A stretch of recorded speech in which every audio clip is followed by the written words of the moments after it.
नमस्कार दोस्तों, आदर्श technical classes Dausa में आपका एक बार फिर से स्वागत है। और आज लेकर आए हैं मास्टर कैप्सूल। और मास्टर कैप्सूल के अंदर आइए देखते हैं। तो यहाँ सिंगल फेज प्रेरण जो मोटर होती है, सिंगल फेज प्रेरण जो मोटर है, काफ़ी सारी मोटर होती है और उनका उपयोग कहाँ कहाँ होता है, बहुत ज़्यादा कंफ्यूज रहते हैं। तो आइए देखते हैं पूरा निचोड़। यहाँ पे सिंगल फेज जो प्रेरण मोटर होती है उनका उपयोग कहाँ कहाँ होता है। सबसे पहले बात करते हैं, यहाँ पे अपन एक तरफ है क्रम संख्या, एक तरफ है उपयोग और एक तरफ है मोटर।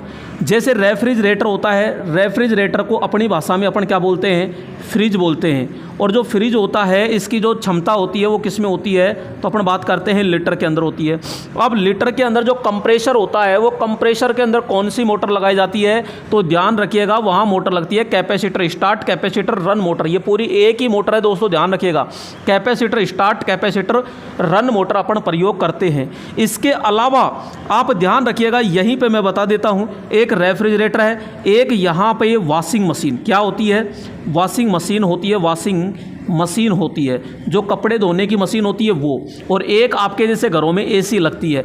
इन तीनों के अंदर एक आपके जैसे कि यूनिवर्सल मोटर होती है, यूनिवर्सल मोटर होती है।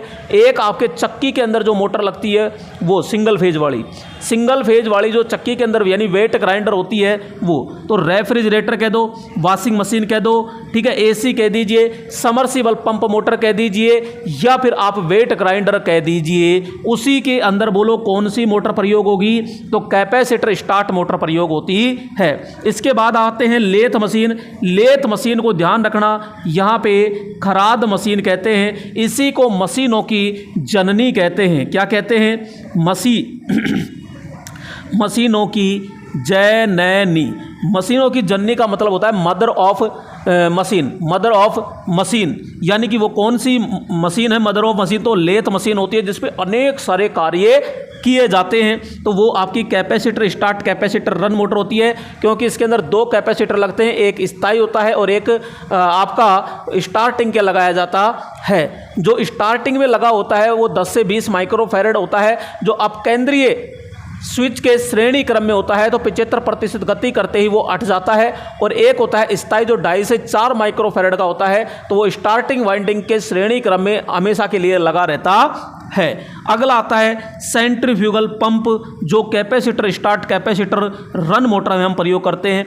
एक होता है दोस्तों प्रिंटिंग प्रेस, प्रिंटिंग प्रेस कह दीजिए ना, तो प्रिंटिंग प्रेस के अंदर यहाँ पे कैपेसिटर स्टार्ट मोटर होती है। वाटर कूलर, वाटर कूलर के अंदर जो मोटर स्टार्ट अपन करते हैं, वाटर कूलर के अंदर दोस्तों यहाँ पे स्थायी कैपेसिटर मोटर हम प्रयोग करते हैं। कौन सी होती है, ज़्यादातर स्थायी कैपेसिटर मोटर हम प्रयोग करते हैं। वैसे कैपेसिटर स्टार्ट भी कर सकते हैं, लेकिन आजकल जो हम प्रयोग करते हैं वो स्थायी कैपेसिटर मोटर हम प्रयोग करते हैं वाटर कूलर के अंदर। यहाँ पे बात करते हैं कि क्वाइल वाइंडिंग मशीन, जो क्वाइल वाइंडिंग मशीन है इसमें कैपेसिटर स्टार्ट मोटर करते हैं, क्योंकि स्टार्टिंग में एक कैपेसिटर लगा होता है जो 60 से 120 माइक्रोफैरड का होता है। यहाँ पे बात करते हैं, इसको थोड़ा सा मैं रफ कर देता हूँ, साफ कर देता हूँ। तो यहाँ पे अगला आता है एयर कंडीशनर, जो मैंने बता दिया, यानी एसी। तो एसी के अंदर air capacitor start, capacitor run motor आता है। और विद्युत ड्रिल मशीन जो होती है, विद्युत ड्रिल के अंदर ध्यान रखिएगा कैपेसिटर स्टार्ट या फिर यूनिवर्सल। तो सबसे ज़्यादा अपन यूनिवर्सल मोटर अपन यूज करते हैं। अगला यहाँ पे देखिएगा, और अगला आता है मिक्सर ग्राइंडर कह दीजिए या सिलाई मशीन कह दीजिए। मिक्सर ग्राइंडर का मतलब होता है मिक्सी। क्या होता है, यहाँ पे बात करते हैं मिक्सी। और जो मिक्सी होती है इसी को जूसर मशीन कहते हैं। तो मिक्सी कह दीजिए, जूसर मशीन कह दीजिए, सिलाई मशीन कह दीजिए। यहाँ पे एक होता है आपका वैक्यूम क्लीनर। तो वैक्यूम क्लीनर के अंदर भी कौन सी मोटर यूज आती है, यूनिवर्सल मोटर आती है। और इसकी जो गति होती है बहुत ज़्यादा होती है, तो अपन कहेंगे 3000 से लेकर के 14000 RPM होती है। यहाँ पे बात करते हैं सैडेड पोल मोटर, यानी कि छादित द्रव मोटर। तो दोस्तों बहुत ज़्यादा में उपयोग होती है। जैसे टैप रिकॉर्डर होता है, रेडियो होता है, ठीक है, रेडियोग्राम होता है, सेविंग मशीन होती है, हेयर ड्रायर होती है, छोटे खिलौने होते हैं, इन सभी के अंदर। इसके अलावा जैसे ट्रिमर होती है, उसके अंदर भी अपन कौन सी मोटर है, जो कूलर चलाते हैं, कूलर के अंदर जो पानी की मोटर होती है, पानी की मोटर के अंदर जो मोटर होती है वो पानी की मोटर कौन सी होती है, सैडेड पोल मोटर होती है। यहाँ पे बात करते हैं छत का पंखा हो, टेबल पंखा हो, तो उसी के अंदर सबके अंदर बोलो कौन सी मोटर होगी, स्थायी कैपेसिटर मोटर होती है। और इसके अंदर जो कैपेसिटर लगाया जाता है 2.5 माइक्रोफैरड का एक कैपेसिटर लगाया जाता है छत के पंखे यानी सीलिंग फैन और टेबल फैन के अंदर। इसके अलावा जो प्रेशर टैंक पंप होता है उसके अंदर भी स्थायी कैपेसिटर मोटर होती है। सिनेमा प्रोजेक्टर होता है, सिनेमा प्रोजेक्टर के अंदर यूनिवर्सल या फिर अपन कहते हैं शेडेड पोल मोटर भी हम यूज करते हैं। लेकिन यहाँ पे जैसे ड्रिल मशीन होती है, लिफ्टिंग सायरन होता है, उसके अंदर यूनिवर्सल मोटर हम यूज करते हैं। वैक्यूम क्लीनर होता है, इसके अंदर भी हम यूनिवर्सल मोटर प्रयोग करते हैं। ऑटोमोबाइल होता है, ऑटोमोबाइल इंजन को सेल्फ स्टार्ट करने के लिए अपन यूनिवर्सल मोटर यूज करते हैं। दोस्तों दीवार घड़ी वेरी मोस्ट आता है यहाँ पे, इसको ध्यान से समझिएगा कि यहाँ पे दीवार घड़ी जो होती है, दीवार घड़ी के अंदर एक तो single phase synchronous motor use करते हैं, ये पूरा एक यही है। तो दीवार घड़ी के अंदर सिंगल फेज सिंक्रोनस मोटर होती है, शेडेड मोटर होती है, हिस्टैरिसीस मोटर होती है और यूनिवर्सल मोटर होती है। अब आपको पहली प्राथमिकता किसको देनी है, तो आइए देखते हैं। दीवार घड़ी के अंदर मोटर पूछे और कंफ्यूज ज़्यादा होना है तो देखिएगा, single phase synchronous motor, single phase synchronous जो मोटर होती है इसको पहली प्राथमिकता देनी है। यहाँ पे पहली प्राथमिकता ये आएगी। दूसरे नंबर पे आती है आपकी हिस्टैरिसीस मोटर। कौन सी मोटर आती है, हिस्टैरिसीस मोटर आती है। और तीसरे नंबर पे आती है शेडेड मोटर। कौन सी मोटर आती है, शेडेड मोटर आती है। और चौथे नंबर पे आती है मेरे दोस्तों यहाँ पे यूनिवर्सल मोटर।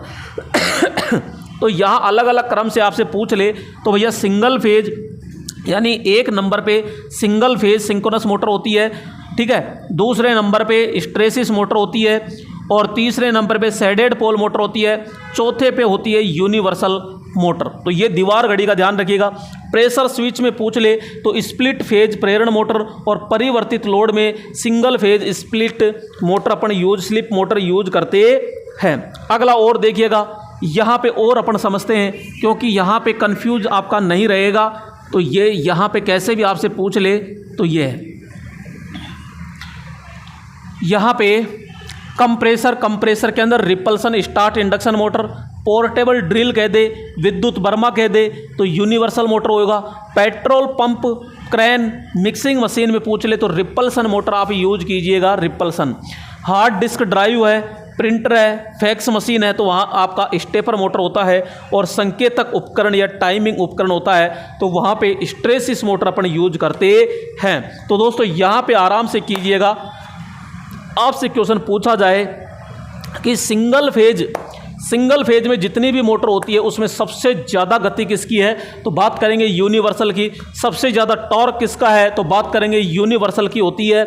और यहाँ पे यूनिवर्सल में जो गति होती है वो लोड के विलोम अनुपाती होती है। यहाँ सिंगल फेज सिंक्रोनस मोटर होती है, इसके अंदर न तो ब्रश यूज होती है, ना कोई कम्यूटेटर होता है, ना कोई स्लिप रिंग होती है। इसकी जो गति होती है बिल्कुल नियत होती है और सिंक्रोनस गति पे काम करती है। तो ये तीन प्रकार की मोटर होती है। सिंगल फेज सिंक्रोनस मोटर होती है, ये तीन प्रकार की होती है। एक होती है स्टेपर मोटर, एक होती है हिस्टैरिसीस मोटर और एक होती है रिपल्सन मोटर। तो इस चीज़ को ध्यान में रखिएगा। यहाँ पे तो यहाँ पे तीन प्रकार की जो मोटर होती है ये ध्यान रखिएगा, बिल्कुल नियत गति होती है यानी ब्रशलेस होती है। अब यहाँ पे एक और मैं वीडियो बनाऊंगा जिसके अंदर single phase motor, 3 phase motor और डीसी मोटर, इन मोटरों का पूरा जो माया जाल है बहुत ही तरीके से सिस्टम से लेकर आऊँगा। तो तब तक के लिए आप बने रहिएगा।